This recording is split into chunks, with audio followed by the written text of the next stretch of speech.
किन एउटा धर्मको मात्रै इन्साइट अथवा प्रज्ञाभन्दा अलग अलग जस्तो जैन भयो, बुद्धिस्ट भयो, सनातन भयो, अरूको पनि प्रज्ञा त्यहाँ साथमा ल्याएर चाहिँ तत्त्व दर्शन भयो, जीवन मूल्य दर्शन बुझाउन किन जरुरी भएको छ अहिले संसारमा?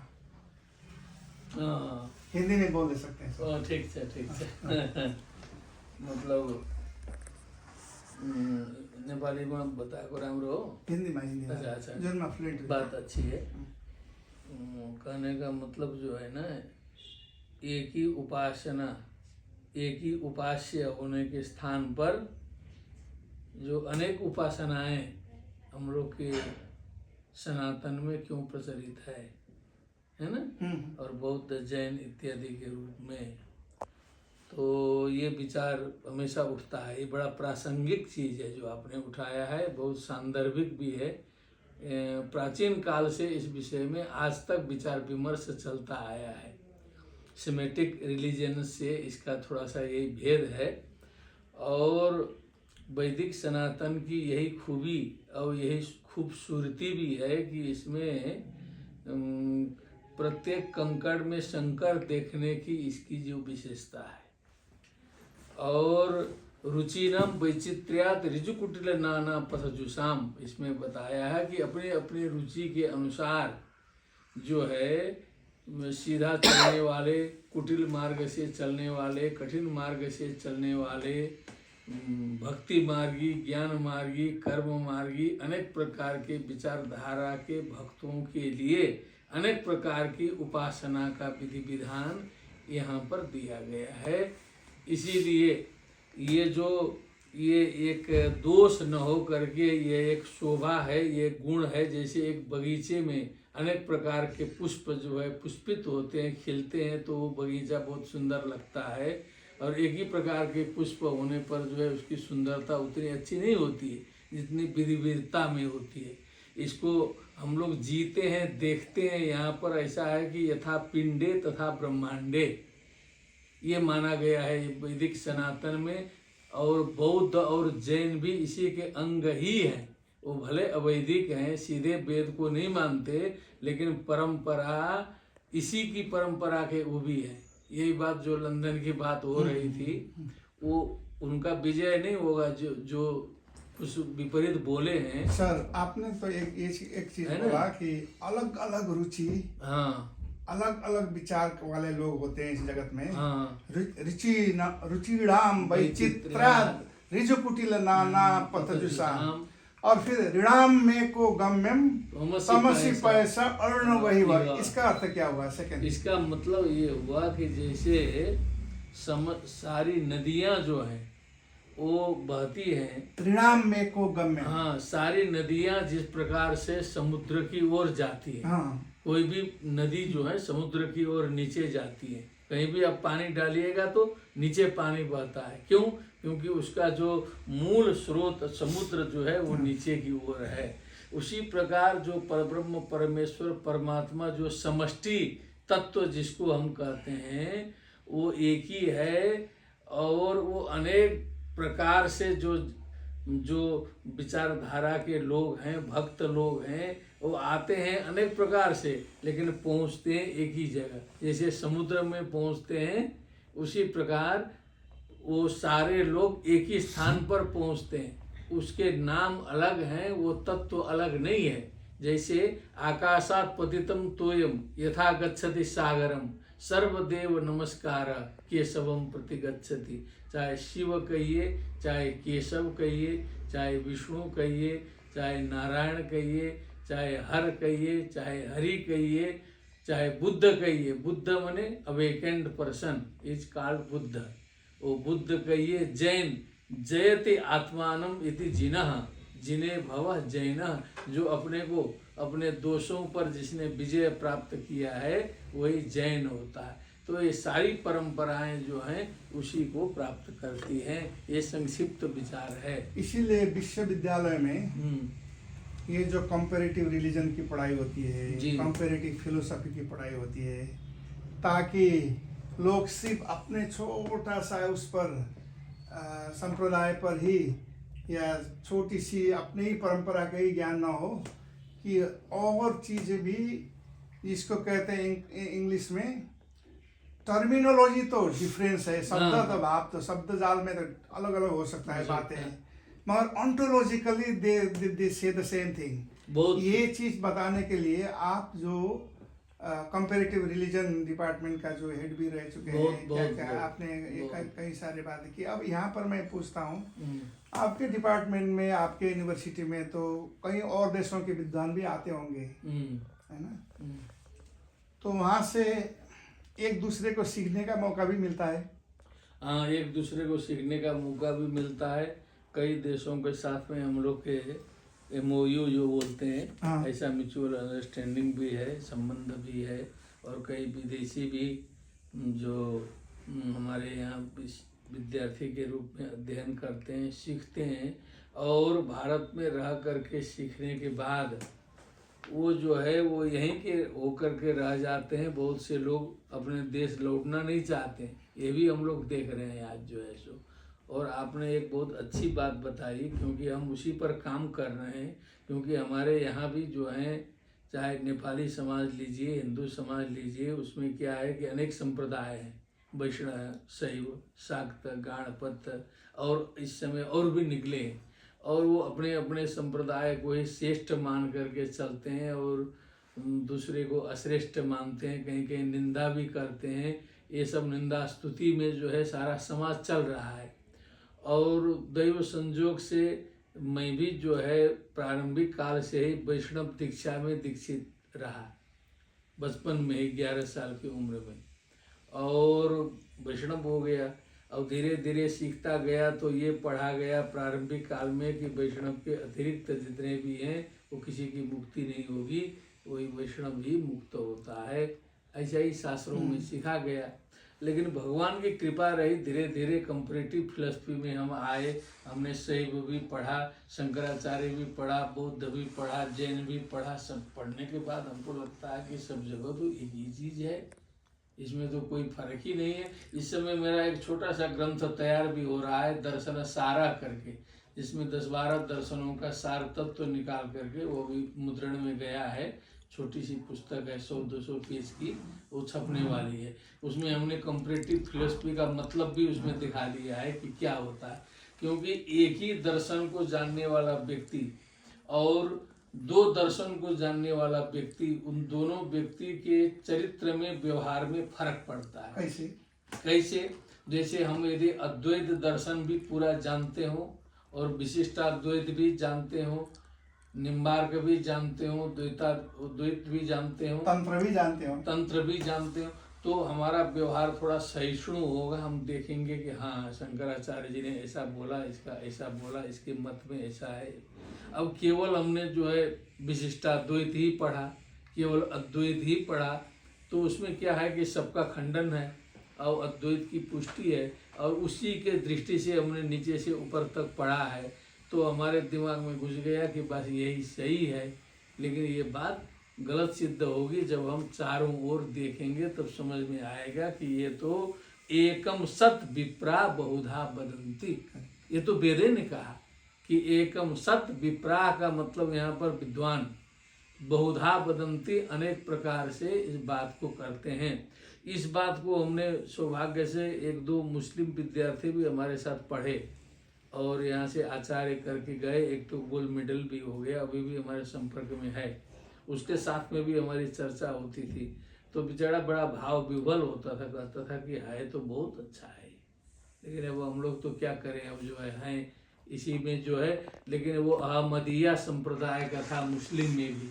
तो अहमदिया संप्रदाय ऐसा होता है कि वो दूसरे को भी थोड़ा सा वो मानता है। अहमदिया संप्रदाय में जैसे राम हैं, कृष्ण हैं, इनको भी एक प्रकार से जो है वो एक पैगंबर के रूप में, अवतार के रूप में स्वीकार किया है लोगों ने। इसीलिए जो दूसरे कट्टर मुसलमान है वो अहमदिया को ज़्यादा मान्यता नहीं देते हैं। तो वहाँ भी है, दिल तो एक ही होता है सबका। तो शास्त्रों ने निष्कर्ष करके बताया कि सबसे बड़ा धर्म वही है जिससे कि हम अपना तो कार्य करें लेकिन उससे दूसरे का कष्ट नहीं होना चाहिए, आपको कष्ट न हो, आपकी निंदा न हो, आपके मन में किसी भी प्रकार का क्लेश न हो, बस वो धर्म है। श्रूयताम सर्वधर्मस्वम श्रुत्वा चैव अवधार्यताम आत्मना प्रतिकूलानि परेशान न समाचरेत। जो अपने लिए बुरा लगता है, खराब लगता है, ऐसा व्यवहार दूसरे के साथ में भी हम न करें, ये धर्म का सार है। परोपकार पुण्याय पापाय परपीड़नम, 2 लाइन में धर्म की परिभाषा व्यास जी ने बताई। 18 पुराण का सार, 18 पुराणेषु व्यासस्य वचनद्वयम्। परोपकार पुण्य, पुण्य ये है और दूसरे को कष्ट देना ये पाप है, ये निष्कर्ष हुआ।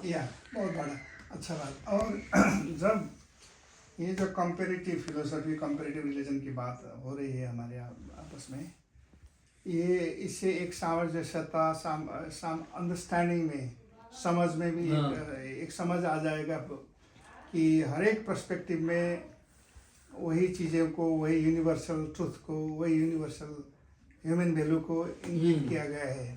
और यहाँ मेरा प्रश्न है कि जैसे जो वैज्ञानिक पश्चिम से ट्रेंड हुए, वैज्ञानिक पश्चिम में भी कई वैज्ञानिक, हम लोगों ने तो संसार का समस्या समाधान करने कोशिश तो किया मगर हुआ नहीं। जैसे पर्यावरण इतना बुरी तरह से डैमेज हो चुका है, ये जो क्लाइमेट चेंज हुआ है, अब हम ग्लोबल टिपिंग पॉइंट में आ गए हैं। मतलब इतना डैमेज हो चुका है कि आप प्रकृति कैसे लोगों की बुरी तरह से पाठ सिखाएंगी वो पता नहीं चल रहा है।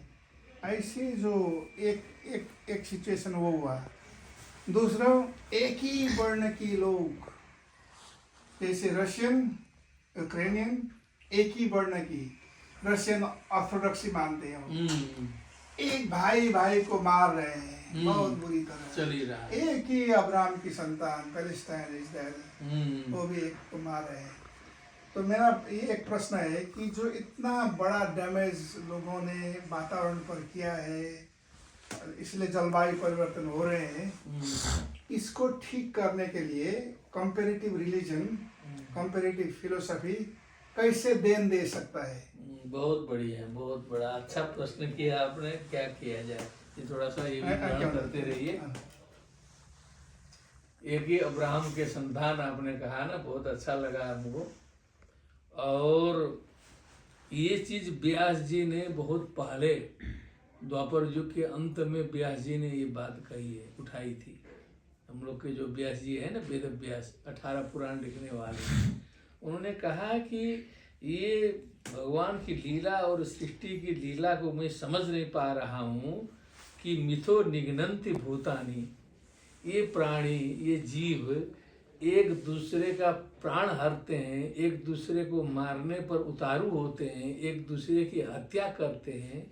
भावयन्ति च यन्मिथा, एक दूसरे की सेवा भी करता है, एक दूसरे का जो है सो कल्याण भी करता है, परोपकार में भी जुटा रहता है, सेवा के लिए पूरा, मदर टेरेसा का नाम आता है, बड़े बड़े लोग आते हैं, पूरी सेवा में जिंदगी खपाने वाला भी वो मानव है। और आतंकवादी नंबर 1 लादेन भी वही मानव है। ये क्या है, ये बात समझ में नहीं आ रही है, ऐसा व्यास जी ने बोला है। ऐसा व्यास जी ने प्रश्न उठा करके फिर आगे निष्कर्ष दिया कि ये जो त्रिगुणात्मिका सृष्टि करके उसका व्याख्या किया कि ये मनुष्य में ये जो सद्गुण, असद्गुण, सत्वगुण, रजोगुण, तमोगुण तीनों विद्यमान होते हैं। हमारे में अच्छाई भी है, बुराई भी है, ये स्वीकार किया है। और इसको स्वीकार करके ये अच्छाई को उभार करके, अच्छाई को आगे करके धीरे धीरे बुराई पर हमें विजय प्राप्त करना है, बुराई पर विजय प्राप्त करना है, एक दूसरे को समझना है। क्योंकि अंतिम में जा करके ये जो मारने वाला जो है विजयी नहीं होता है, ये बचाने वाला ही विजय होता है। ये बुद्ध की कथा में आपने भी सुना होगा। इसलिए अंतिम में तो उसी की जीत होगी। इसीलिए हमेशा ये संसार में जो काटमार इत्यादि है ये आदि काल से लेकर के आज तक चल रहा है, आगे भी चलेगा। ये तो बहाना है कि वो मुसलमान है कि हम हिंदू हैं तो लड़ रहे हैं। मुसलमान नहीं रहेगा तो हिंदू भी लड़ेगा। अब नहीं हिंदू रहेगा ब्राह्मण भी छोड़ दीजिए तो वो भी लड़ना शुरू कर देगा, संप्रदाय लेके लड़ेगा वो भी, क्योंकि वो लड़ने का जो एक दोष है, बीमारी है, वो हमारे अंदर विद्यमान है, वो हमारे अंदर दोष है, उसको हटाना है। वो हमको केवल जमीन में चमड़ा बिछा करके हम पैर को बचाना चाहेंगे तो ये संभव नहीं, क्योंकि जमीन बहुत बड़ी है और हम उतना चमड़ा ला करके जूता बना करके नहीं बिछा सकते। सबसे बढ़िया है कि हम जो है चमड़े का छोटा सा जूता बना करके अपने पैर में पहन लें और हम जहाँ जहाँ जाएं वहाँ जो है चमड़ा बिछा हुआ होता है। कहने का मतलब है कि अपना दिमाग ठीक करके हम चलें। तो आप समझ लीजिए ऑलमोस्ट हम लोग का भी लगभग 60 क्रॉस कर ही रहा है उम्र जो है, तो हम लोग का भी एक्सपीरियंस अनुभव में ये आता है कि ऑलमोस्ट अपवाद छोड़ करके हम जैसे रहते हैं वैसे हमारी सोसाइटी रहती है। आपका पर्यावरण, आपका व्यवहार वो चारों ओर किरण प्रभाव छोड़ता है। आपकी कॉलोनी में, आपके यूनिवर्सिटी में, आपके मित्रों में एक आपका प्रभाव जाता है कि यो सिटौला जी ऐसे हैं, वो ऐसे हैं, वो ऐसे हैं। तो एक आदमी, एक छोटे मोटे आदमी का इतना प्रभाव हो सकता है। और एक प्रभुपाद जो है भारतवर्ष से निकले तो पूरे दुनिया में जो है हरे राम हरे कृष्ण करा के घुमा सकता है। व्यक्ति तो एक ही है, तो एक एक व्यक्ति में इतनी बड़ी खूबी है। जब वो असत पक्ष वाला व्यक्ति जो है हट नहीं रहा है, अपना काम नहीं छोड़ रहा है, बिच्छू डंक मारना छोड़ नहीं रहा है, तो हमको भी तो अपना काम करते रहना चाहिए। क्योंकि गीता तो हमने पढ़ी है, बोधिचर्या अवतार हमने पढ़ा है, कंपैरेटिव फिलॉसफी हमने पढ़ी है, बात तो हमने समझी है। ये मानव मस्तिष्क की कमजोरी और अच्छाई बुराई को तो हम जानते हैं, तो हमको थोड़ा सा धैर्य धारण करके आपको समझाना होगा ना, क्योंकि आप तो कच्चे हैं, आप तो लड़ने के लिए तैयार होके आ जाएंगे। तो उस समय हमको समझाना होगा कि भैया ऐसा मत करो। तो ये जो विविध ग्रंथाध्ययनम अंतरा, एक संस्कृत में लिखा किसी ने कि विविध ग्रंथों के अध्ययन से, विविध संप्रदायों के अध्ययन से, विविध दर्शनों के अध्ययन से बुद्धि का विकास होता है। विविध स्थानों के भ्रमण से भी बुद्धि का विकास होता है। लोग अपने जगह में बैठे हैं, देखा ही नहीं दूसरे जगह कहाँ क्या होता है। आप पूरे भारतवर्ष का भ्रमण कर लीजिए, पूरे देश का भ्रमण कर लीजिए। देखिए, एक बार मैं ऑस्ट्रेलिया अमेरिका घूम के आया, काफ़ी दृष्टि में मेरा जो है आया, उसमें हमने लिखा है जो आपको समर्पित किया हूँ। ये अमेरिका यात्रा है मेरा। अब इसमें कल्पना नहीं है, अभिधा है। जिस दिन से यात्रा हमने शुरू किया और जिस दिन यात्रा समाप्त किया उतना पूरा लिखे हैं, बस 300 कितना श्लोक है और हिंदी के अर्थ के साथ में। तो ये सारा ये जो यात्रा आपने की, फिर ये जो सारा कंपैरेटिव रिलीजन, कंपैरेटिव फिलोसफी जो पर्सपेक्टिव आया, उससे हमारा अवेयरनेस वाइड हो गया। We can take more information, we can accept others ideology which are bright, which are noble. Very good. फिर उससे एक इंसाइट, एक प्रज्ञोदय के एक बीज अंदर में जाएगा। फिर उससे एक पर्पस बनेगा। अरे ह्यूमैनिटी तो एक ही है, जैसे आपने वसुधैव कुटुंबकम बोला। तो फिर आपको कोई मुस्लिम अलग है, ये हीन है, वो सुपीरियर, ऐसा भाव नहीं रहेगा। तो फिर ये सब करने के बाद भी इंग्लिश में कहते हैं एजेंसी पावर। जैसे आप एज ए प्राज्ञा है, आपका एजेंसी पावर है, इंटेलेक्चुअल एजेंसी पावर। तो इसके जरिए और लोगों तक पहुंचेगा बात। इसी तरह से कई प्रकार के लोग हैं जो अपने अपने जगह से, अपने अपने तरह से कंट्रीब्यूट करना चाहिए। ज्ञान होने के बाद भी अगर वो एजेंसी पावर, संकल्प शक्ति और जो करने की जो एक करेज, एक साहस अगर न हो, सिर्फ ज्ञान से ही तो काम नहीं चलेगा। नहीं चलेगा। ज्ञानम भारा क्रियाम विधान। ऐसा बोला है। ओ ऐसी ज्ञानम धारा। क्रियम बिना, अच्छा।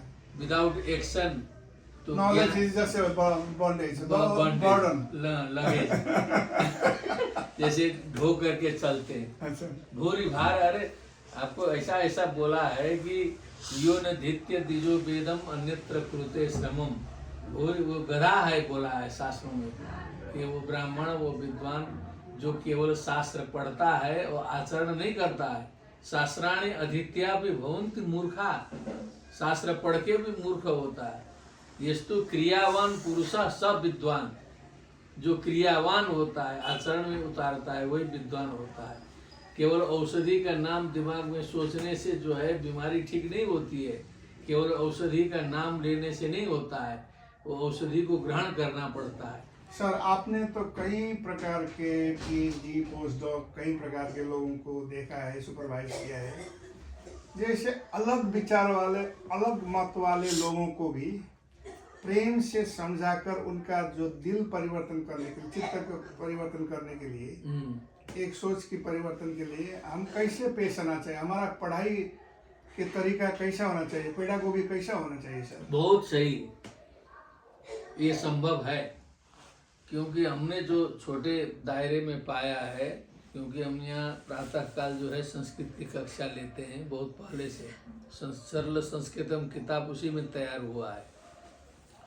तो उसमें एक जो है क्रिश्चियन लेडी भी जो है अभी पीएचडी कर रही है बीएचयू में, कभी कभी मिलती है अभी भी। वो क्रिश्चियन थी और वो हमारे यहाँ पढ़ने आई, और चूँकि वो केरला मूल की थी और अमेरिका में पैदा हो गई, क्रिश्चियन हो गई, और यहाँ फिर पढ़ने के लिए आ गई।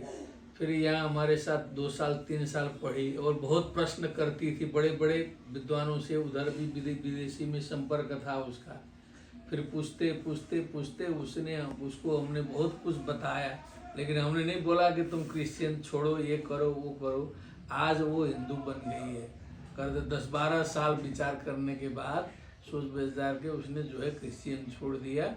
उसने कहा कि ये तो सही है, इसको हिंदू को ऑर्थोडॉक्स बोलते हैं लोग, लेकिन सबसे इजी है और सबसे सरल तो यही है बोलती है। क्यों? क्योंकि यहाँ तो इसको समझने की ज़रूरत है। क्योंकि हवा बना के लोग खड़ा कर दिए, यहाँ तो सिखा रखिए तो भी हिंदू है। कोई आपको नहीं बोला होगा कि चोटी रखा है कि नहीं रखा है कि नहीं? संध्या पूजा पाठ करने वाला भी हिंदू है, न करने वाला भी हिंदू है। प्रयाग स्नान करने वाला भी हिंदू है, न करने वाला भी हिंदू है। प्रयाग को गाली दे रहा है, बैठ करके उसकी आलोचना कर रहा है, वो भी हिंदू, वो भी हिंदू। मैंने यहाँ तो कई प्रकार की आलोचना को सह करके ये परंपरा तो आगे बढ़ रही है। हमने तो चारवाक को भी जो है घास फूस डाल करके बढ़ा करके किताब में सबसे पहले चारवाक दर्शनम छापा है। सर्वदर्शन संग्रह करके एक किताब है माधवाचार्य का, जिसमें 16 दर्शन उसमें आते हैं। उसमें सबसे पहले चारवाक दर्शन से पढ़ाई होती है हम लोग की। वो कहेगा न स्वर्ग है, न मुक्ति है, न फलाना है, न कुछ है। पूरा का पूरा चारवाक सबसे पहले, उसके बाद जैन, उसके बाद बौद्ध, उसके बाद और सब पढ़ाई करते करते करते वेदांत में पहुंचे। अब जाते जाते सर को अंतिम प्रश्न मैं कर रहा हूँ सर। आपने जैसे जो प्राज्ञ, जो प्रोफेसर है, जो स्कॉलर, सारे जिंदगी बिताई, कितने को ट्रेन किया होगा, कितने लोगों से मिला होगा, कितने कॉन्फ्रेंस गए होंगे, अंतर्राष्ट्रीय सम्मेलन ऑर्गेनाइज किए होंगे, खुद भी की नोट स्पीच दिया है आपने। आपका मैं निजी प्रश्न है, आपको जो दिल में है वो वही कहिएगा। जैसे डिफरेंट धर्म और different kind of wisdom tradition कहते हैं। आजकल अमेरिका में मैंने देखा नारोपा यूनिवर्सिटी में there is a department of wisdom tradition. Religion भी नहीं कहते हैं, विजडम ट्रेडिशन कहते हैं। तो ये डिफरेंट विजडम ट्रेडिशन में आपको पर्सनली, इसको कहते हैं ना ब्राइट साइड, क्या चीज़ बहुत अच्छा लगा? Let's start from Islam. इस्लाम में आपको अच्छी चीज़ क्या लगी सर? अब इस्लाम में तो यही है कि उनकी जो एकता है। अब उनका जो कुरान है, संस्कृतम कुरानम करके कुरान का अनुवाद करके हमारे कोर्स में रखा हुआ है। तुलनात्मक धर्म दर्शन विभाग में कुरान का भी पाठ रखा हुआ है। और बाइबल का भी न्यू टेस्टामेंट का कुछ पार्ट जो है रखा हुआ है, तो उसको भी देखते हैं।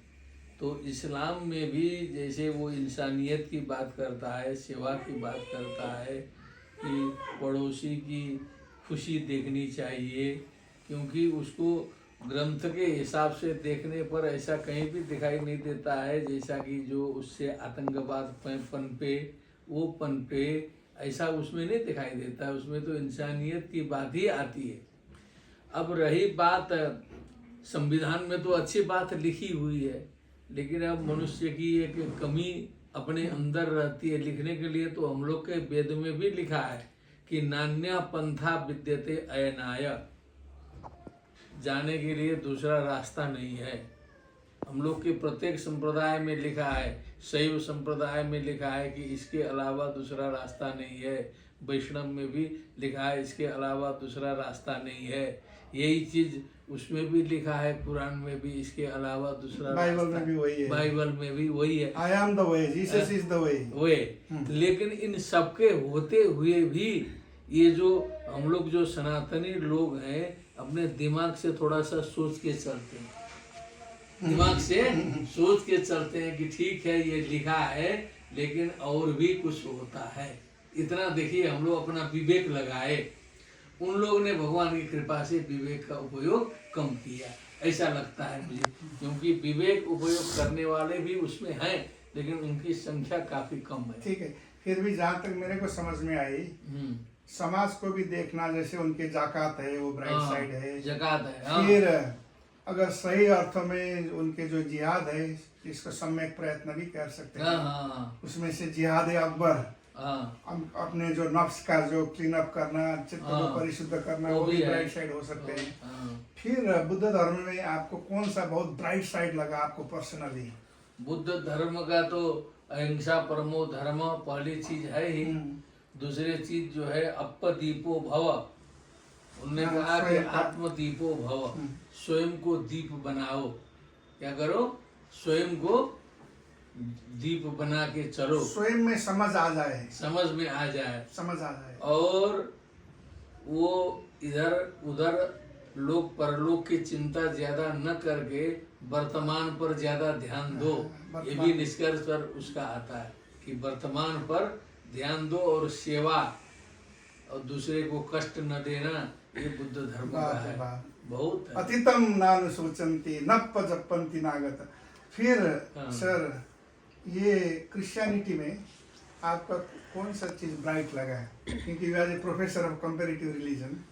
क्रिश्चियन में तो एक नंबर में उनकी जो सेवा है, अच्छा, सेवा, जन सेवा और ईश्वर पर जो विश्वास की बात है वो तो अपना सब लोग करते ही हैं, लेकिन उन्होंने जो सेवा की बात की है और उसको दिखाई भी देता है क्रिश्चियन की, ये सबसे ज़्यादा हमको ब्राइट लगा क्रिश्चियन का। और उसका एक दो जगह हमको एग्जाम्पल भी है मेरे साथ में। एग्जाम्पल मैं सुनाता हूँ, आपको बहुत अच्छा लगेगा। काठमांडू में गया था, तो काठमांडू में पशुपति के बगल में एक वृद्धाश्रम है, नेपाल का वृद्धाश्रम।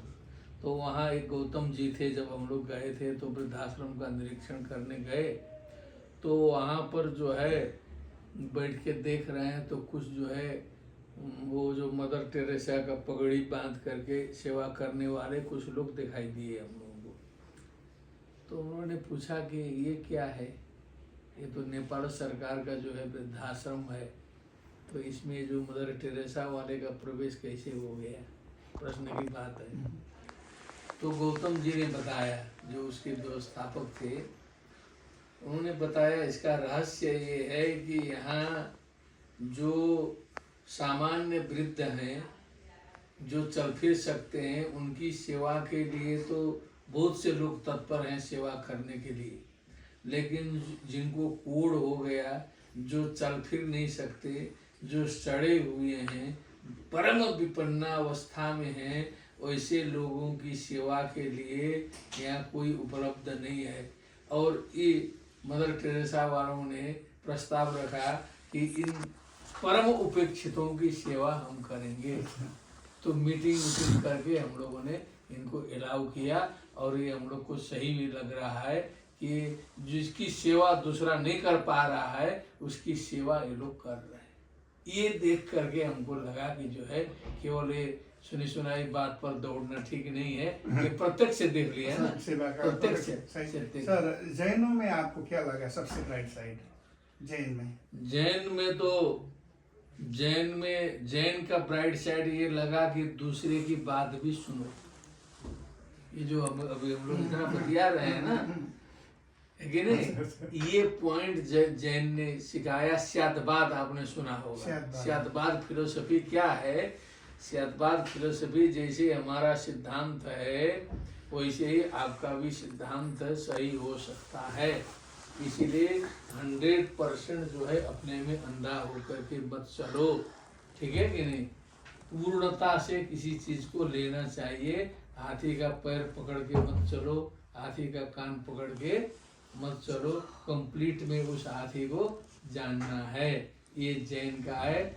जैन का एक प्रसिद्ध श्लोक है, भव बीजांकुर जनना रागाद्या क्षय मुपागता यस्य। मने संसार के बीज को, संसार को बढ़ाने वाले जो अंकुर हैं, उसको उत्पन्न करने वाले जो दोष हैं, ऐसे राग आदि दोष जिनके नष्ट हो चुके हैं, ऐसे चाहे विष्णु हो, चाहे शंकर हो, चाहे जिन हो, चाहे बुद्ध हो, उनको मेरा प्रणाम है। ऐसा जैन ने कहा कि जहाँ भी सही बात है उसे स्वीकार करना चाहिए, मेरा ही सही है करके ऐसा नहीं चलना है। ये मार्ग है। सिखों में क्या लगा? सिख रिलीजन में अपने धर्म के प्रति हंसते हंसते प्राण त्याग देना यदि कहीं संसार में है तो सिखों से सीखना चाहिए। ये सिखों ने करके दिखाया है। आज ये जो भारतीय संस्कृति और धर्म बचा हुआ है, ये मुगल काल से लेकर के आज तक जो भारत में बचा हुआ है, आपने अध्ययन किया ही होगा। अब सिखों का अध्ययन जब हम करते हैं, नामधारी परंपरा का जब अध्ययन करते हैं, जब देखते हैं, तेग बहादुर जी का बलिदान जब देखते हैं, गुरु गोविंद सिंह जी का जब देखते हैं, तब रोमांच हो जाता है। वो समझ में नहीं आता है कि एक व्यक्ति इतना दृढ़ कैसे हो सकता है अपने धर्म के प्रति, अब इतनी निष्ठा कैसे रख सकता है। वो जो तेग बहादुर जी की कथा ही है, जो कश्मीरी ब्राह्मण जिन पर धर्म परिवर्तन के लिए दबाव डाला गया, तो वहाँ से लोग भाग करके पंजाब आए, तो इन्होंने घोषणा कर दिया कि पहले हमको जो है सो परिवर्तित कर ले औरंगजेब, उसके बाद आप लोग होना। तो उन्होंने यही कहा कि जब वो तेग बहादुर जी यदि होंगे, परिवर्तित होंगे, कन्वर्टेड होंगे, तो हम लोग भी होंगे।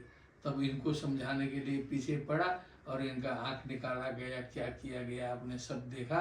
ये टस से बस नहीं हुए, तब आज जो सिखिज्म बचा हुआ है।